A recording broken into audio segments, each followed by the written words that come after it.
We're all waking up to the fact that everything's about money, right? Growing up going to church, I was taught to tithe 10% of your income on top of the 30% whatever that we pay taxes, right? So effectively, between 40 and 50% of our money is not ours.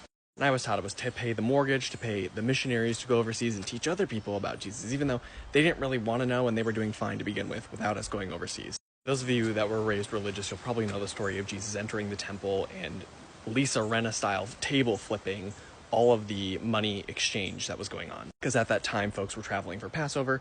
They had to come over and they had to bring their foreign coins that they had to exchange for temple coins to then give to the temple to then pay their tax, their mortgage, so on and so forth. I don't think it was called a mortgage back then, but you get the point. I find curious is that we are doing that exact thing now. If you've ever been to one of those mega churches, you'll know exactly what I'm talking about, especially during their fundraising week or their fundraising month. It's all you hear about. It's almost painful to go.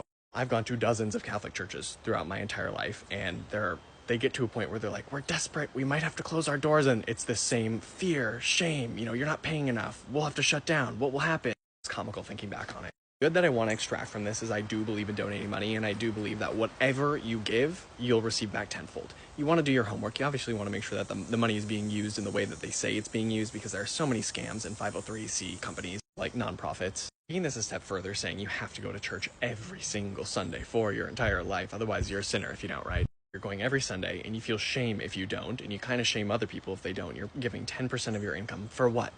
For what? God doesn't need money. I'm not saying all churches are bad. I know a ton of people who have gained value out of them. I personally gained a ton of value out of them. I had to go through that to be who I am today and to know what I know today and have the relationship that I have with Source today. Just another form of control, and it's another form of business, because at the end of the day, that's what it is. It's a business that doesn't have to pay taxes. Just like colleges, just like your local city that you live in, just like your local government, and just like the church that the Kardashians started and that many other very wealthy people have started. It's all a business. It's all a scam. Just sitting with this information should make you feel more empowered to, if you do have the resources to give away and donate, to do so freely and lovingly without any sort of, shame, pressure, judgment, and also know where that money is going and how it's helping. Also, just holding on to this vibration of truth, it helps anchor it into this world so others have the ability to wake up to it, and we start enacting change one by one as we hold this vibration of truth. It's not a call to action. Very rarely is there a major call to action. It's just sitting with the truth and holding it.